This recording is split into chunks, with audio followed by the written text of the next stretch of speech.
హెబ్రీలకు రాసిన పత్రిక 6వ అధ్యాయము మొదటి 2 వచనాలు ఇలా రాయబడి ఉంది.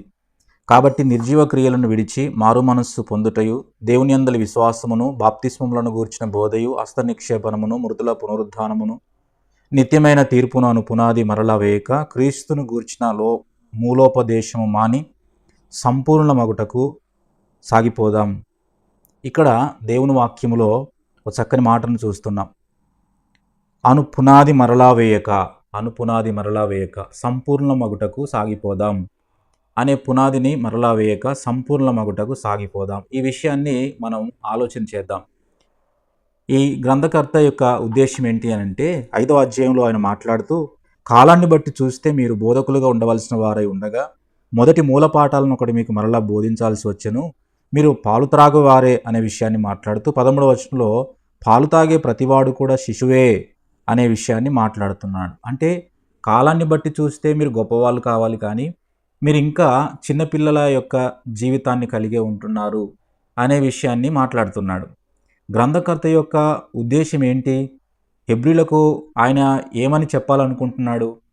మీరు ఇంకా చిన్నపిల్లల మనస్తత్వము, వయసు కలిగినటువంటి వాళ్ళే, ఆధ్యాత్మికంగా మీరు ఇంకా పసిపిల్లలుగానే బ్రతుకుతున్నారు అని గ్రంథకర్త మాట్లాడుతున్నాడు.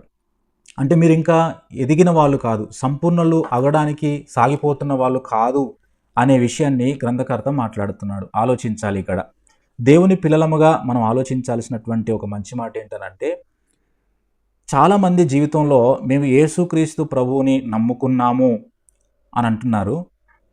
అది పునాది వేయబడుట. దాన్ని మరొక మాటలు చెప్పాలనంటే, రక్షించబడుట అనేది రక్షణ కార్యము పునాది. ఈ రక్షించబడిన ఆ సంతోషం, ఆనందంలో అక్కడే ఉండిపోతున్న వాళ్ళు ఉన్నారు చాలామంది. రక్షణ పునాదిలోనే ఉన్నారు, కానీ దేవుని ఉద్దేశం, సంకల్పం అది కాదు. నువ్వు రక్షించబడి ఆ రక్షణ పునాదిలోనే ఉండమని కాదు. రక్షించబడిన మనము పేతురు పత్రికలో ఆయన పేతురు గారు రాస్తూ అంటున్నాడు, ఆత్మ సంబంధమైన మందిరాలుగా మీరు కట్టబడవలను అన్నాడు. ఎఫెసీ పత్రికలో మీరు క్రీస్తు వలె అన్ని విషయములలో ఎదగవలను అంటున్నాడు. ఈరోజు నేను రక్షించబడ్డాను అని ఆ పునాదిలోనే మనం నిలిచిపోతున్నాం. ఉదాహరణకు, ఎవరైనా ఒక ఇల్లును కట్టాలనుకున్నప్పుడు పునాదిని కట్టి మాత్రమే సంతోషించరు, పునాదిని కట్టి మాత్రమే మేము సాధించామనుకోరు. వాళ్ళు పునాదిలోనే ఆగిపోరు. ఇల్లు కట్టాలి, భవనం నిలపాలి, గోడలు కట్టాలి, స్లాబ్ వేయాలి. అలా చాలామంది కూడా ఆ భవనాన్ని నిర్మించినప్పుడు మాత్రమే సంతోషిస్తారు తప్ప, పునాదిలోని ఎవరు కూడా సంతోషించి వాళ్ళు పూర్తి చేసామనుకోలేరు. క్రైస్తవ జీవితం కూడా ఒక ఆత్మ సంబంధమైనటువంటి అభివృద్ధి కనబడాలి. మన జీవితంలో ఎదుగుదల, సంపూర్ణత అనేది కనబడాలి. పసిపిల్లలుగానే ఉండిపోవడం, రక్షించబడినటువంటి ఆరంభంలోనే ఆగిపోయి, వయసేమో సంవత్సరాలైనేమో సీనియారిటీ పెరిగింది, కానీ ఆధ్యాత్మికంగా అంత సీనియారిటీ ప్రకారంగా మనం ఎదిగినామా అనేది ఆలోచించాలి. కొన్ని విషయాలు జ్ఞాపకం చేయాలనుకుంటున్నాను. ఇంకా పునాదిలోనే నిలిచిన వారి యొక్క లక్షణాలు, సంపూర్ణలగుటకు సాగి వెళ్ళే వారి లక్షణాలు కొన్ని నేను మీకు త్వరగా జ్ఞాపకం చేస్తాను. దాంట్లో మొదటిది ఏంటనంటే, ఆదికాండం 39వ అధ్యాయంలో 9వ వచనంలో ఇలా రాయబడి ఉంది. మనందరికీ తెలుసు, యోసేపు పాపమును విడిచి పారిపోతున్న వాడుగా ఉన్నాడు. అంటే శరీర ఏచ్ఛలను, శరీర కోరికలను తన అదుపులో ఉంచుకున్నవాడు యోసేపు. ఇక్కడ మనం ఏం జ్ఞాపకం చేసుకోవచ్చు అనంటే, దేవుని భయాన్ని కలిగి, దేవుని పట్ల ప్రేమను కలిగి సంపూర్ణవత్త వైపు సాగి వెళ్ళేవారు శరీరమును, దాని కోరికలను నశింపజేయాలనుకుంటారు. శరీరమును, దాని ఇచ్చలను పాడు చేయాలనుకుంటారే తప్ప వాటిని సిలువేయాలనుకుంటారు. ప్రతి దినము తన జీవితంలో జరిగే ఆ శరీర ఉద్రేకతల కోరికలను సిలువకు అప్పగిస్తారు, చంపేసుకుంటారు. వాళ్ళు సంపూర్ణత వైపు సాగి వెళ్ళేవారు. సంపూర్ణత వైపు సాగి వెళ్ళక పునాదిలో నిలిచిపోయేవారు ఎవరు అని కనుక మనం ఆలోచన చేస్తే, వారు ఈ శరీర ఇచ్చలను నెరవేర్చుకున్నట్లు ఆనందించేవారు. శరీర కోరికలను నెరవేర్చుకోవడంలో వాటిని చంపుకునేవారు సంపూర్ణత వైపు సాగి వెళ్తారు. శరీర కోరికలలో ఆనందించేవారు పునాదులు నిలిచిన వాళ్ళే అనే విషయాన్ని మనము జ్ఞాపకం చేసుకోవాలి. రెండవ విషయం, మనము ఎలీషాను గేహజీని కనుక చూస్తే, రాజులు 2వ గ్రంథం 6వ అధ్యాయం 17వ వచనంలో ఎలీషా ప్రార్థిస్తున్నాడు, వీడు చూచున్నట్లుగా వీని కళ్ళు తెరువుమని. అంటే అక్కడ దైవికమైనటువంటి కార్యము ఎలీషా చూశాడు, గేహజీ దానికి చూడలేకపోయినాడు. ఇక్కడ ఏంటనంటే, సంపూర్ణత వైపు సాగి వెళ్ళేవారు దైవికమైన సంగతులను, ఆత్మ సంబంధమైన కార్యాలను చూడగలుగుతారు.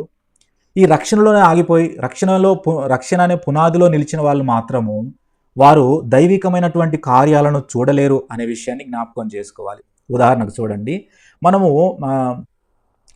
మోషే గారిని గురించి మాట్లాడుకుంటే తాను పొందబోయే బహుమానం కొరకు ఆయన ఆలోచించాడు. దేవుని పిల్లలతో ఉండి శ్రమ అనుభవించి ఆయన పొందబోయే బహుమానం కొరకు మోషే ఆయన ఎదురు చూస్తున్నాడు. భూమి మీద నుండి పరలోకంలో జరిగేటువంటి కార్యాన్ని అనుభవించబోయే దాన్ని ఆయన భూమి మీదనే చూస్తున్నట్లుగా, ఆశిస్తున్నట్లుగా మనం చూడగలం. ఆత్మీయులు వీరు ఒక మాటలో చెప్పాలనంటే సంపూర్ణత వైపు సాగి వెళ్ళేవారు ఎవరు అనంటే వారు దైవ కార్యాలను, ఆత్మ సంబంధమైన సంగతులను చూడగలరు. దైవ కార్యాలను ఆత్మ సంబంధమైన సంగతులను ఈ రక్షణలోనే మాత్రమే నిలిచిపోయిన వారు, ఆ పునాదిలో నిలిచిపోయిన వారు వీరు ఎరగరు, పైగా అపార్థం చేసుకుంటారు కూడా. ఇది రెండవ సంగతి. మూడవ సంగతి ఏంటనంటే యోబు గ్రంథంలో లేక యాకోబు రాసిన మొదటి పత్రిక, యాకోబు రాసిన పత్రికలో 1:26 ఇలా రాయబడి ఉంది. ఏమనంటే నిజమైన భక్తిని గురించి మాట్లాడుతూ ఆయన తమ నాలుకను అదుపులో పెట్టుకుంటారు అని మాట్లాడుతున్నాడు. తమ నాలుకను అదుపులో పెట్టుకుంటారు. చూడండి, ఆ మాటను చదువుకుందాం ఒకసారి. ఎబ్రీయులకు రాసిన పత్రిక 1:6 చదువుతున్నాను చూడండి. ఎవడైనాను నోటికి కళ్ళెము పెట్టుకొనక తన హృదయమును మోసపరుచుకొనొచ్చు భక్తి గలవాడని అనుకున్న ఎడల వాని భక్తి వ్యర్థమే అన్నాడు. ఏం చెప్తున్నాడు ఇక్కడ అనంటే ఆధ్యాత్మికమైనటువంటి సంపూర్ణత వైపు సాగి వెళ్ళేటువంటి జీవితం ఎలా ఉంటుంది అనంటే తమ నాలుకను కంట్రోల్లో పెట్టుకొని, తమ మాటలను అదుపులో పెట్టుకొని బ్రతికే వాళ్ళు ఎవరనంటే సంపూర్ణత వైపుకు సాగి వెళ్ళేవారు. ఆత్మీయంగా పరిపక్వత లేకుండా రక్షణ అనేటువంటి పునాదిలో నిలిచిపోయిన వారు ఎవరనంటే వీరు ఏదైనా మాట్లాడతారు, తమ నాలుకను ఎటైనా తిప్పుతారు, ఆ మాటలు ఎటైనా వల్లిస్తూ ఉంటారు. వీరు ఆధ్యాత్మిక పరిపక్వత లేనటువంటి వాళ్ళు. నాలుగో సంగతి చూడండి, యోబు గ్రంథం 2:10 ఇలా అంటున్నాడు, మూర్ఖురాలను మాట్లాడినట్టు నువ్వు మాట్లాడుతున్నావమ్మా. మనము దేవుని విషయంలో మేలే అనుభవించవలన కీడు అనుభవించతగదా అని అన్నాడు. చూడండి, కష్టకాలంలో ఇరుకులు ఇబ్బందులలో యోబు గారు మాట్లాడుతున్నటువంటి పరిపక్వతతో కూడిన మాట అది.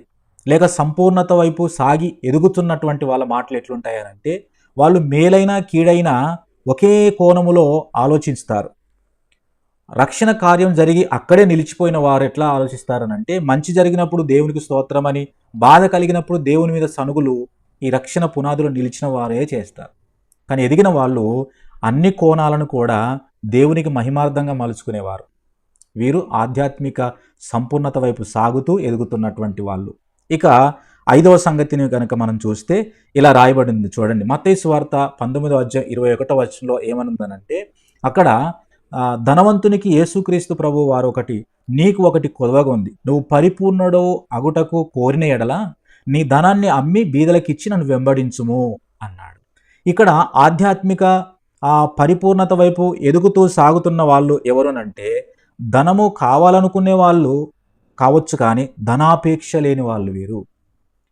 ఇక్కడ అర్థం చేసుకోవాలి. అంటే ఒక వ్యక్తి యొక్క ధనం మీద ఆ పిచ్చి అనేది మనిషిని ఆధ్యాత్మిక పరిపక్వతలోనికి రాకుండా ఆగేటట్లుగా చేసేది. ధనము ఎలాగైనా సంపాదించాలి, ఏం చేసైనా సంపాదించాలి. ఆ ధనమును ఆదివారం మందిరం పోగొట్టుకున్నా మంచిది, కానీ నాకు ధనాన్ని దేవుడిగా అనుకునే వాళ్ళు, రక్షణ పునాదులు నిలిచిన వాళ్ళు, ధనము కంటే దేవుణ్ణి ఎక్కువగా కొలిచేవాళ్ళు రక్షణ పునాదిలో నిలిచి ఆధ్యాత్మికముగా పరిపూర్ణత వైపు సాగుతూ ఎదుగుతున్న వాళ్ళు. ఒకసారి ఆలోచన చేద్దాం మరొకసారి. ఈరోజు మనము ఏ దశలో ఉన్నాం? ఆధ్యాత్మిక రక్షణ పునాదులు నిలిచిపోయి అక్కడే ఆగిపోయి ఆనే సంబరపడిపోతున్నామా? పరిపక్వతలోనికి ఎదుగుతూ ముందుకు సాగుతున్నామా? శరీరేచ్ఛలను తొలగించుకొని వాటిని సిలువకేసుకునే వాళ్ళు పరిపూర్ణులుగా సాగేవాళ్ళు, ఆధ్యాత్మిక కార్యాలను చూడగలిగేవారు వారు ఎదిగిన వాళ్ళు, తమ నాలుకను కంట్రోల్లో ఉంచుకున్నవారు వాళ్ళు ఎదిగినటువంటి స్థాయిలో ఉన్నవారు, అన్ని మేలుకీడులను కూడా ఒకే రకంగా చూసిన వాళ్ళెవరు అనంటే ఆధ్యాత్మిక పరిభాషలో ఎదిగినటువంటి వాళ్ళు. అలాగనే మనము ధనాపేక్ష లేకుండా బ్రతుకుతున్న వాళ్ళు మాత్రమే ఆధ్యాత్మికటువంటి పరిభాషలో మనం ఎదిగినటువంటి వాళ్ళుగా అర్థం చేసుకోవాలి. ఇప్పుడు ఒక మాట, నన్ను బట్టి కూడా దేవుడు సంతోషించగలుగుతున్నాడా? మనం పునాదిలో నిలిచిపోయి ఆన్నే సంబరపడిపోతూ మన మట్టుకు మనమే సంబరపడిపోతుంటే మనం ఎదిగినట్టు కాదు అనే విషయాన్ని జ్ఞాపకం చేసుకుంటూ ఈ సమయంలో మనం ఏ దశలో ఉన్నాం? పునాది దశలో నిలిచిపోయిన వాళ్ళమా, ఆధ్యాత్మికంగా పరిపూర్ణ వైపుకు సాగి ఎదుగుతున్న వాళ్ళమా అనే విషయాన్ని ఆలోచించి మనము ఒక సొంత పరీక్ష మనకు మనం ఇక చేసుకొని మనం ఏ స్థాయిలోనో ఒకవేళ అందులోనే నిలిచిపోయి ఉంటే ఇప్పుడే మారు మనసు పొంది సంపూర్ణత వైపుకు సాగి వెళ్ళాలి. ఇది దేవుడు కోరుకుంటూ దేవుడు సంతోషించదగినటువంటి విషయంగా భావించి అర్థం చేసుకొని మనం ఆ మెట్టుకు ఎదిగే వారముగా ఉండాలని ప్రభు పేరట మనవి చేస్తూ ఉన్నాను. ఆ విషయాన్ని ఆలోచించి పరీక్షించుకొని ప్రభు మహిమార్థమై జీవించుదుముగాక. Thank you.